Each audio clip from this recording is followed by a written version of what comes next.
Hi, and welcome to the X22 Report Spotlight. Today's guest is Bix Weir. Bix has been working in the financial industry for over 30 years. He has dedicated his efforts over the last 15 years to exposing the long-term manipulation of the gold and silver markets. Bix has worked closely with the Gold Antitrust Action Committee, helping to pull the curtain away from the cabal of international bankers that has taken control of our free market system. He's the creator and owner of Road to Rooter Theory, that is roadtorooter.com. And I am very happy to have him on the X22 Report Spotlight. Welcome to the Spotlight, Bix. Hey, Dave. Thanks for having me on. Hey, thanks for being here. And just this past Friday, we got these job numbers, and which is absolutely crazy because the job numbers were not good, and a lot of people know this, but they lowered the unemployment rate to 4.7%. What do you make of these job numbers and actually the whole state of the economy? What is your viewpoint on what's really going on here? Well, it's kind of hard to take anything serious coming out of the government these days because they just lie about everything. I mean, literally, it's a lie upon a lie upon a lie. And now they're so deep into this manipulation of data, of precious metals, of the stock market, that they can't let it go. They can't get back to any kind of normality in these, think the jobs number is completely off the wall. They don't count people who stop looking for work.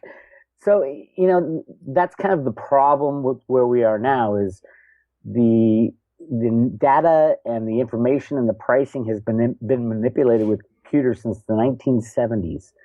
That's a long time to manipulate something and keep it artificial.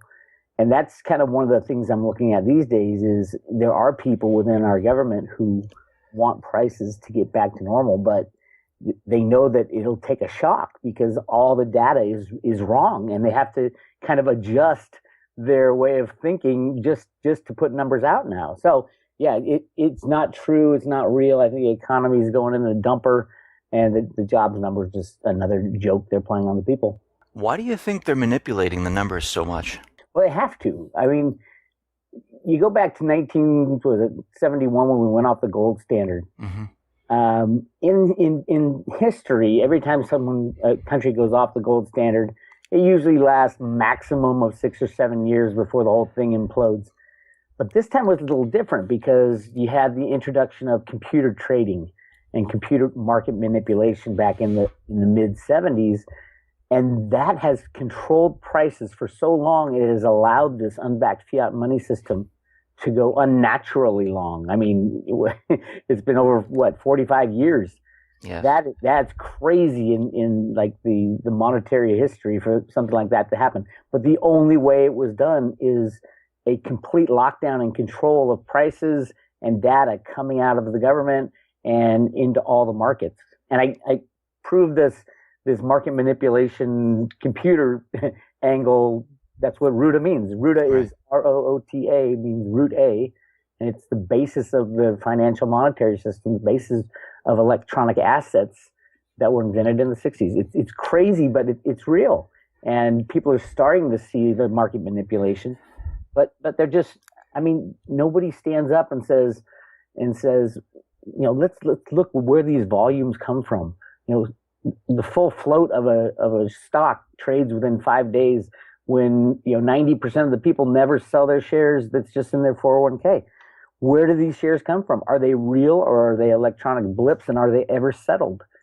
Questions like that people will start asking once this next crash happens. We know they manipulate all the statistical numbers like GDP, inflation, unemployment, and we can see it. It's plain as day, like you said. What about gold and silver? Now, a lot of people still believe that gold and silver, they're not manipulated at all. They believe, these are the everyday prices. And I just had David Morgan on the Spotlight, and we were talking about the US debtclock.org website, and at the bottom right-hand corner, they had the gold price measured in the M2 money supply, and they had gold at like 7,331 and silver at like 800. Yeah. Going back to the 1913 calculation. So for those people out there, are they still manipulating gold at this point, or is this the real price of gold that we're seeing out in the marketplace? Well, that goldclock.org is not it's not a government published site. Hmm. It kind of looks official. Yeah. But it's a formula. They plug it into, as the M2 changes, it'll change all the numbers on their clock. I love it. It's hysterical to look at, but in reality, the prices of gold and silver have been rigged on computer programs since the 1970s. Before that, it was rigged in the London Gold Pool, and before that, it was illegal to own gold in the United States before the mid 70s. I mean, all this, when people like Bernanke come into Congress and Ron Paul asks him, is gold money, and he says, no, it's just there for historical reasons. That's complete bullshit. It is a complete lie, and they lie through their teeth. It is gold and silver are the number one assets that the Fed has to control because they are the best barometers of what's going on with fiat money. And if they don't, just look, what would a 10,000 ounce gold price do to the confidence in the U.S. dollar? It'd be all over the news that Yellen and Bernanke and Greenspan are destroying the dollar. Yes, they are. They are. And that has always been the plan. Run this system as long and hard as you can, soaking up all the benefits until it doesn't benefit you anymore, and then crash the system by printing too much of it. And that's exactly what they're doing right now. Do you think the manipulation at this point is coming to an end? Because back in December, we saw gold, it was like 1050, and then we've seen it spike up, and we've seen it suppressed once again. But it's much higher than it was in December, and it looks like it's trying to move up. Well, you're looking at a market that is 99% controlled by a handful of people run out of the U.S. Treasury and the U.S. Fed. I mean, these trades aren't real that go on. Over 500 billion electronic ounces of silver trade every year. That's ridiculous, that number. And it goes throughout all markets. I mean, I was looking at they were talking about the Saudis talking about selling their U.S. Treasury holdings, and they're saying, it'll crash the market because they have 700 billion U.S. Treasuries. Where do they think that'll crash the market? $5 trillion in FX exchanges happen every single day. I mean, this is a derivative game. It's got nothing to do with the physical part or even the root of these derivatives. Like, yes, U.S. Treasuries is a derivative on something else, but at least it's not an electronic swap or forward or future that's traded 100 or 1,000 times what the underlying physical asset is. This is the problem with looking at prices. Like, we can be excited that silver went from $15 to $17 to $18, but it's got nothing to do with the physical stuff. It wasn't caused by people buying silver or selling silver. It was caused by how many derivatives that the Fed New York and the bullion banks that are run by the Fed New York, when they trade their exchange stabilization funds, and that's what it's all done, and it's out of the U.S. Treasury. So there is no real value for anything these days because there's no free and open, honest exchanges. When do you think this will then break where they're no longer controlling this? I mean, when people are looking at gold and silver, they see, whatever today's price is, it's at 12 and change. When do they say, okay, look, it's up to 15, maybe something's happening, maybe it's up to 18, something's happening? When does the control lost and people start looking at it saying, okay, I better do something? When they shut down the exchanges, because there is no physical exchange for gold or silver. They can say the LBMA is physical, but with over 100 billion ounces supposedly transferred every year on that exchange in silver, that's not a real exchange. There is no real exchanges for gold and silver. So when will it end the manipulation?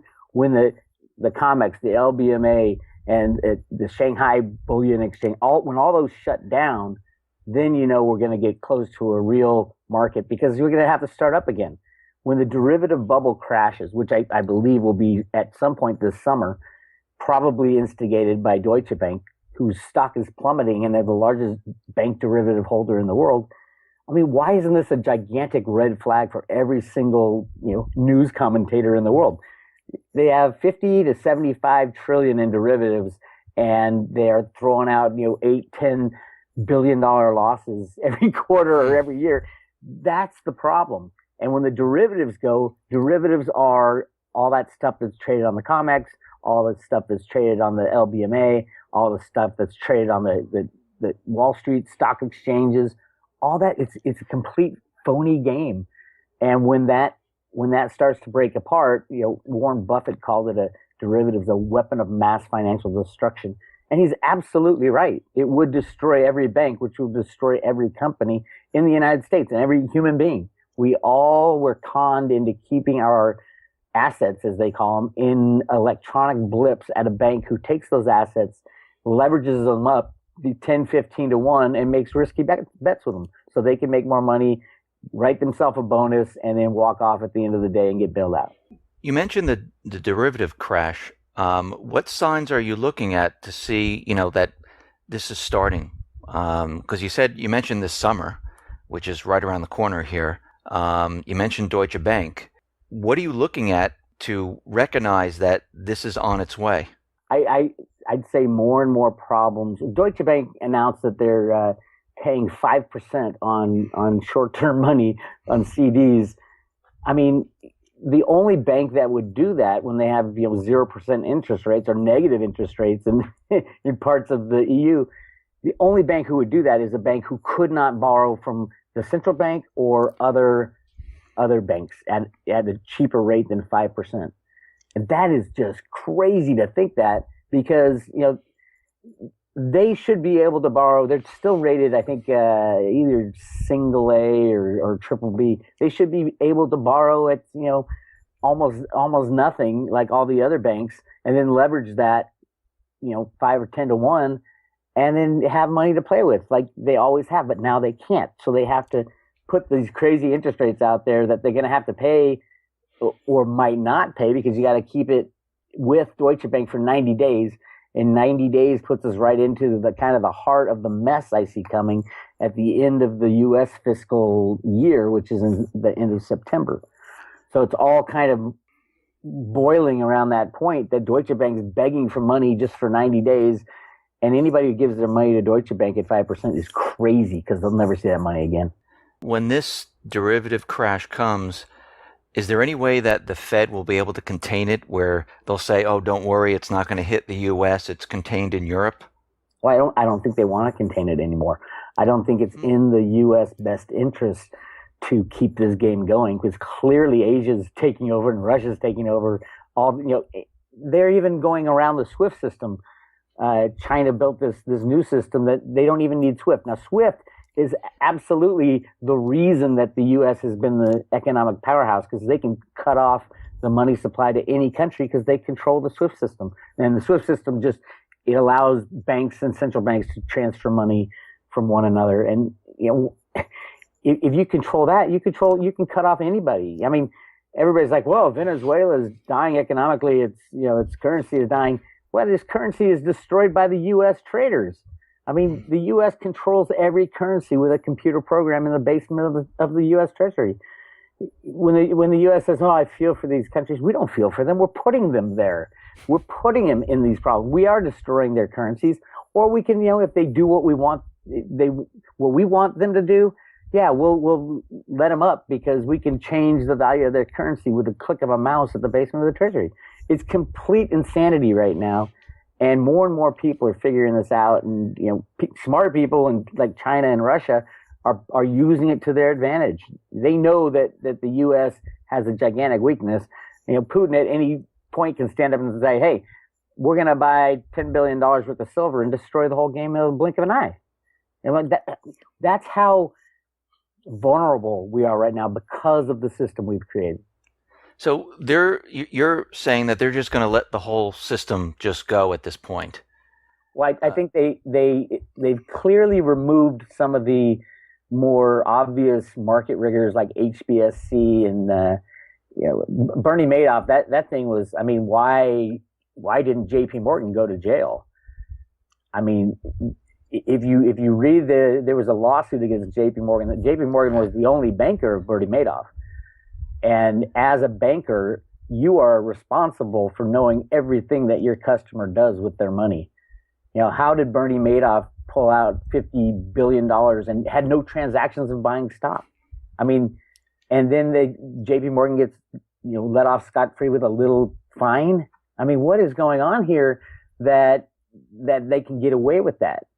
And the shutdown of Bernie Madoff, that whole scam, was just another signal that times are changing, and a lot of these really bad, evil traders, bankers, banksters are kind of being shown that they got handcuffs on manipulation.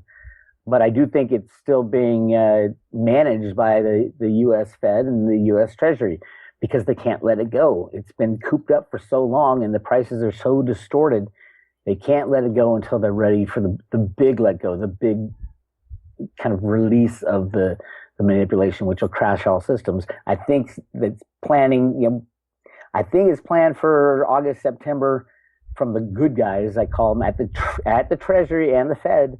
I mean, you can look at the $100 bill, all the gold on that bill, and it talks about overthrowing your government, and say, oh my God, maybe there is, someone within the Fed and within the Treasury that's looking out for us. But I do think that's their plan. And then the bad guy banksters, the Rockefellers and the Rothschilds and those guys, they're shooting for a later collapse near the election to cause the most chaos, and then just let the system fail for a couple of years, and then they'll come back and say, you guys have destroyed yourself. Let us help you again, like they did, in 1913. Well, if they let the system just crash, and I'm talking about the good guys, bad guys. If the system crashes, won't the people here, because the president he's been telling us that we've been in a recovery. The Fed has been telling us we're in a recovery, and if the system crashes, aren't the people going to say, well, wait a minute. You're telling us unemployment's at 4.7%. You're telling us that everything is fantastic, and if you don't believe me, you're peddling fiction, that we've been in recovery since 2008, and then the system crashes. Aren't the people throughout the world going to go, hey, wait a minute, what's going on here? Aren't they going to point the fingers at the U.S. government, at the Fed, at the central bankers? How will they relay that message? I mean, if the system crashes and the banks do go down, and this is what Hank Paulson stopped, you're not going to have communications. I mean, the system crashing means everything is done completely. And it's all about how can you reboot the system? Because, you're not going to be getting food to people. You're not going to be getting information out there. The system can't run without money. Money is the blood of the system. And if the system crashes, which means every single bank, they're all connected to each other, goes down, what do you do? It's a frightening thought. And the U.S. has had plans for this transition for a long time. People usually turn to their government. And I think that's where the U.S. is headed now. And we're trying to replace our current government with some people who know what's going to happen and will look out for the good of the people. But, unless you have a system already in place, you can kiss it all goodbye, and many, many, many people will die. You're saying when this crash comes, you're saying like everything is going to come to a screeching halt. There'll be no communications with your cell phone. Well, remember, behind all these technologies, right, there's a credit, and that credit relies on their money in the bank. Mm-hmm. So will the power companies keep running if they don't have any money? Will the internet providers keep running if they can't pay for power and they don't even have any power? See, it's a bigger problem than just worried about, the Fed lied to us and the government lied to us. There'll be time for that after, something is put in place that the people can survive this. Otherwise, we'll have millions of people dying in the streets of America. And, the scariest thought is that guns and bullets don't need power and don't need infrastructure. And so, I mean, I do expect to see riots, at least sporadically, unless the U.S. government gets someone in power who says and announces it before these banks crash that we're about to make a changeover. You've been lied to all these years. Here's why we had to lie to you. Here's why we had to keep the system going. We didn't want all these people dying. We're going to have martial law for a little bit, but don't worry, it's not an evil thing. We just need to keep things in place until we start again and start fresh. And we are going to prosecute all the criminals, this time in Congress, in the banking system. Everywhere you find a criminal, it's a come to Jesus moment and we'll prosecute you. Otherwise, you get what the bad guys want, a complete shutdown of the system, absolute Mad Max world for a couple of years, and then they come back in and say, all right, we'll take care of you, but you're going to have to believe in a one world government and one world currency and things like that. And then we're going to take away all your rights because it was your rights that really destroyed your country. So yeah, we're inching into that very scary time. And, if they do try to just keep it going as they have been, by rigging the stock market and rigging the gold and silver markets, it'll just get worse and worse and worse. And they've been putting it off for so long because it was going to be so bad. And now there's no way around it. You got to crash the whole system and start fresh. How long do you think it will be that the system is down? Is it like a month, 2 months? Well, I'm working on my fourth book right now, and it has a lot to do with the crash and how it will go down. And yeah, some places it might be, months, years, decades. Some places will adapt. I really see kind of small communities starting to recover before the nation as a whole. I think our federal government will be demolished and changed drastically, actually improved to go back to what was supposed to be very small, very little power outside of what is afforded to it in the Constitution. But that still leaves. You got to remember also that when the monetary system crashes, yes, it will be horrific, but it'll solve a gigantic problem, which is debt. There will be no debt after the monetary system crashes. Yes, there will be no electronic assets either, but the debt will be gone. And I think the debt is a larger problem for humanity right now than the losing their electronic assets. So there'll be no electronic assets. What do you think will be the currency of choice after the crash? Well, I have a chapter on this in the book. Truthfully, I think it'll be, well, first of all, we're not going to trust any government or bank to tell us what is going to be used as the next currency. So in the United States, we'll probably go back to gold and silver in some form. I know there's a lot of gold the U.S. has been hiding for this moment and coining at the U.S. Mint, and they're ready to go with like millions of gold coins, literally. But there's also it'll come down to individual communities, and there'll be a lot of barter, but because cryptocurrencies might do well if the electronic system stays intact and the internet gets back up and running. I mean, it's kind of a good idea when you dig into the cryptocurrencies. It'll be one of the choices, and people can use anything they want. Some people will use the U.S. Federal Reserve note still. They'll probably be very valuable because people recognize them as currency, and there won't be any other than the paper bills out there. So all of a sudden, yeah, your electronic money is gone, but your paper money that you have in your pocket and your coins that you have in your coin jar will still be there, and they'll be a lot more valuable than they were the day before. If we're going to have this crash, like you're saying, coming up this August, and currency is going to be... As far as the exact date, nobody's going to get this right, because I don't even think the Fed and the Treasury know when they're going to lift this kind of manipulation thing they got going on. So I'm thinking it's August, September. If it goes into October, November, we're in deep trouble because that's kind of the bad guys' time frame. So let's say the second half of this year. Yeah, a little bit. What happens between now and July 1st? Yeah. What's very interesting, a lot of people are out there saying the same thing you are, where they're looking at the second half of this year saying, yes, from what we see, this is definitely coming. Actually, Deutsche Bank came out with something where they were discussing when, of course, they're saying just a recession is going to begin, and they're saying it's going to be in this fall. Which isn't it funny because they're giving out 5% interest rate for and you can't sell it you can't cash it in for 90 days.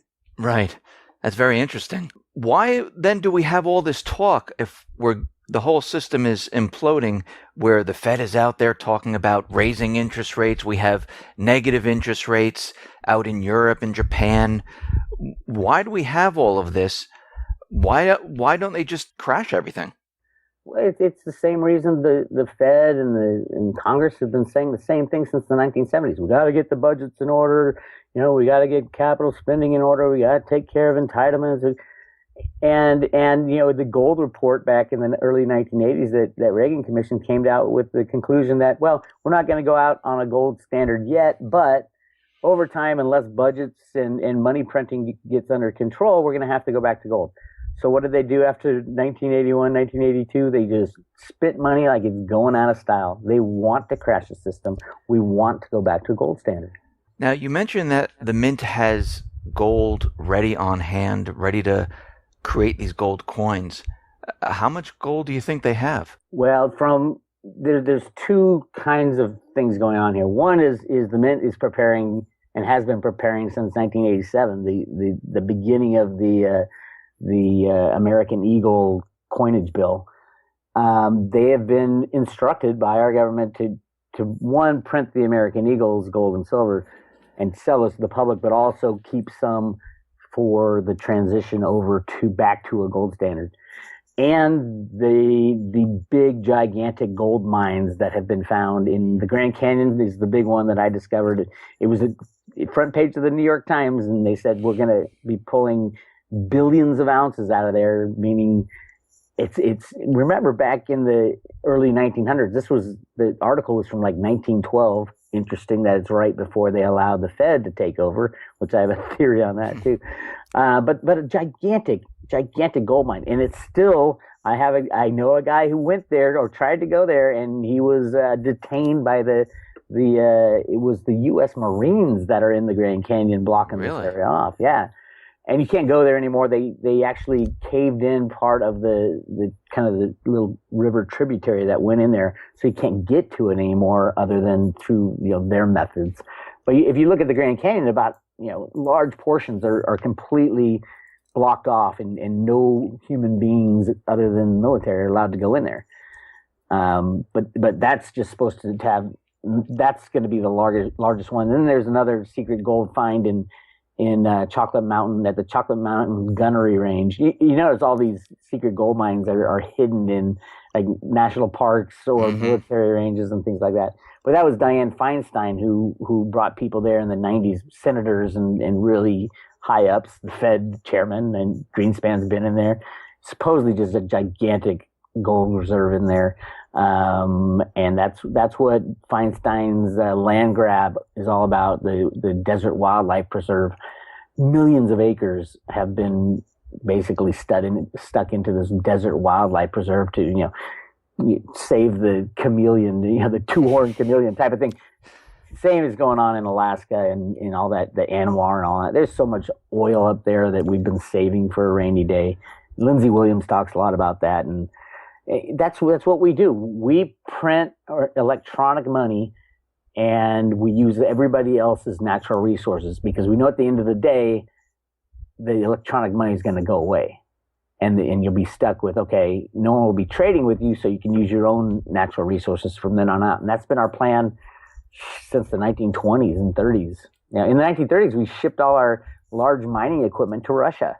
It was crazy, and it destroyed the mining industry, but Russia became this huge resource powerhouse, and we used a lot of their resources. So the game goes on, but there is a plan to change it, and we're starting to see it now. There's all kinds of talk of stopping the manipulation, ending the game of the bankers, and we'll see what happens this summer. Let me just ask you this. What happens when this starts to fall apart the second half of this year? The people that have their savings in bank accounts, in checking account, in their savings, their retirement, what happens to those funds? Well, what funds are we talking about? If you put money into a 401k or Schwab account or something like that, they don't actually go buy the stock and put it in your name and settle. They debit your account, and then they take the cash and they use it for other things. So the big con on the stock market, for example, is that it's 10 or 20 to 1. 10 or 20 times the amount of shares that are supposed to be out there are traded. never settled. The DTCC, the OCC, the Office of Comptroller of Currency, and the SEC are saying that over 300 million shares are never settled every single day. I mean, it's complete fraud. And you can see it with the high frequency traders trading, tens of thousands of shares per millisecond. Well, are any of those shares ever settled? No, none of them. As long as the music keeps playing, these phantom shares go back and forth. And same with, you put your money in a bank, the bank takes that money and leverages it, 10, 15, 20 to 1 and lends it out in their high frequency betting scams. So, it's just like It's a Wonderful Life. If you think you have your money in the bank, you don't. You really don't. The bank doesn't have your money. They go out and gamble with it. And if you're a one-off guy and you say, oh, I got to get out of the banking system, you can go in there today and, if you want cash, it usually takes a couple weeks to get enough cash to hand you. But, if you get more than 10% of the people walking into a bank to say, I don't feel comfortable with this bank, I want my money out, they don't have it. And it would destroy the bank instantly. You talked about the bad collapse, like if something happens like in October or November or later in this year. What is this bad collapse from the central bankers? What do you mean by that? Well, there's two kind of things running parallel right now. Both sides of this equation, both sides, the good guys, as I call them, the people working to get us back to a constitutional form of government, and the bad guys, the banksters and the Rockefellers who are trying to take over the world, they both want it to collapse. The question is, what's going to happen after the collapse? Are we going to run to the bad guys for protection and help? And, oh my God, we don't have this, and this. Or are the good guys going to come in and say, okay, we have a plan. We've been expecting this for a long time. We're going to go back to our Constitution if you guys want, because everybody's going to have to agree on something. And that's going to be the really hard part. I've been talking a lot about the current presidential election. What would be best for the country is if the Trump people and the Sanders people got together and said, screw these Democratic Party and Republican parties. Let's get together these two sides of America, because our country was built on the opposite ends of the spectrum.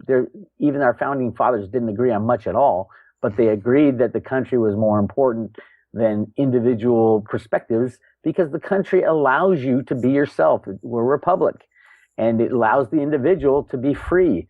And without it, if we're gonna be divisive with the Democrats and the Republicans, then we're screwed, and we won't end up with the kind of government and way of life that is enjoyed today. A lot of people think it's very repressive now. Well, just wait till the bad guys crash the system and remove the money, and then we go to them for help, and they say, well, you gotta give up all your rights and freedoms, and we're gonna scan you, and we're gonna make you use our form of money, which will be electronic, and we can cut you off at any minute. And why don't we just put a mark on your forehead, 666 up there, just to identify you as one of our servants.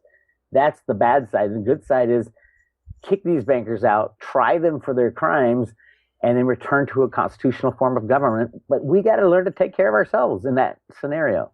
I think we're at that point, a tipping point, and it'll be really interesting this summer. Bix, thank you very much for being on the X22 Report Spotlight. I really appreciate it. Once again, how can people see your work? Go to roadtoruta.com. Got a new book coming out in a couple of days, and then sign up for some free emails. All right, fantastic. Thanks once again for being on the Spotlight. All right, Dave, thanks. Thanks.